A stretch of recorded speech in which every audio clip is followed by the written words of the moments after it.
So I've decided not to purchase any seeds for this year's garden. I've decided to challenge myself to use the seeds that I already have, that I purchased in the past. You know, I normally do a seed haul, you know, an order every year and share with you what I've purchased, but I've just accumulated so many seeds in my seed binder that I wanted to use up what I have, and I thought it'd be perfect to share in today's video a few simple ways that you can get your hands on some seeds without spending any extra money.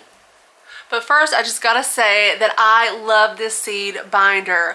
I put this together last year, I think, in a video. If you missed it, go back and check it out. It has been a fantastic way to store and organize my seeds that have these little clear plastic sleeves, and you can see your seed packets and the information front and back. You can organize them in here in alphabetical order, just whatever you want to do, but they're just so easy to find what you need. I recommend it. Go back and check out that video. I'll put a link in the description below. Now the first way is to do a little seed swap, a little trading of seeds with friends and family. I know that I have extra seeds or maybe some things that, you know, I wasn't that fond of, you know, I probably don't want to plant again. So I have some leftover seeds. I could trade them for something else, and you can make it really fun. Have a seed swap party. Invite, you know, friends and family over, tell them to bring some seeds, and you can do a little trading. It's kind of a win-win for you both. I know that there are some online Facebook groups for, you know, seed swaps in the community. So I just think it's a really fun way to get your hands on some seeds, and it'll be for free. Now the next way is probably my favorite, and I've done it time and time again, and that is to save seeds from produce from the grocery store. So it's wintertime now. I'm not growing a garden outside. If I want to make a salad or something, I have to buy cucumbers and peppers and tomatoes from the grocery store. Now I only buy organic, so I've only done this with organic produce, but you can save those seeds. I just put them on a paper towel, let them dry out for a few days. I don't really time it. Whenever they look dry, I put them into either a Ziploc bag or a little seed envelope, and I can plant those seeds and they grow beautiful plants. And so it's worked for me every time, and it's pretty much free. I had to, you know, purchase the produce, but I was going to do that anyway, and instead of throwing it out, when I cut into that pepper and I see all those seeds, it makes me want to save them. And really, one pepper just has so many seeds. I can even share some of those if I want, or use them in a little seed swap. Now the next way is similar to the last one, is to harvest seeds from your garden or a friend's garden. You know, maybe they give you some produce, you save those seeds, or at the end of the season you start saving some seeds from your garden, and you use those seeds in next year's gardens. You're not having to buy more seeds, you're just harvesting seeds or saving seeds from what you've already grown. So it's a good way to obtain seeds and not spend any extra money.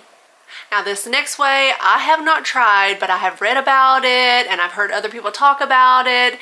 There are seed libraries where you can get your hands on some gardening information and some seeds that you can start a home garden. And also there are government websites, you know, online resources where you can get some seeds for free. So if you want to start a garden, don't feel like you can't because you're not able to purchase seeds. There are some resources out there to get your hands on some seeds for free.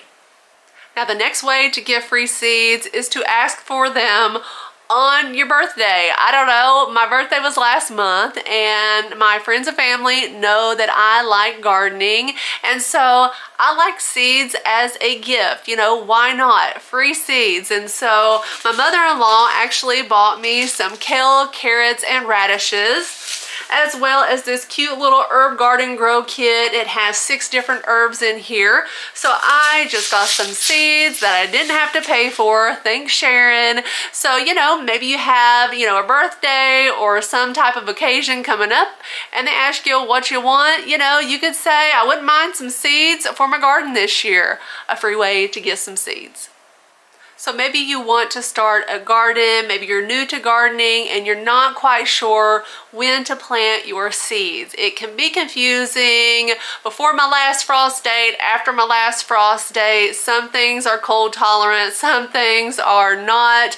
When do I plant my seeds? Do I direct sow them outdoors? Do I start them indoors, underneath grow lights? When do I start them? So I have created a planting guide, seed starting guide, some digital products for gardeners. So you can check out that link I'll put in the video description below. My digital products for gardeners, they are digital downloads, PDF printables that will allow you to use them over and over again. And so I've done a full video on them so you can check it out. It may be helpful to you. Now, when it comes to using older seeds, I think it's very important to mention that as seeds get older, their germination rate starts to decrease. And so you want to plant more seeds than what you think you might need. So if you want 10 plants, you might want to plant 20 seeds because you may only have 50% germination rate. Now, if you have all of them germinate, that's great. You can always thin the seedlings, but you want to make sure that you have enough plants, and so plant more seeds because they may not germinate or sprout. Now guys, if you know of other ways to get free seeds, we would all like to hear about it. Put it down in the comment section below. And I hope you are growing a garden this year, and maybe you want to do a similar challenge and use the seeds that you already have and not purchase a bunch of new seeds. So I would also like to hear that down in the comment section below. I love reading your comments. So guys, if you are new to gardening, I have so many gardening videos that you can check out now, and I'll see you later. Bye.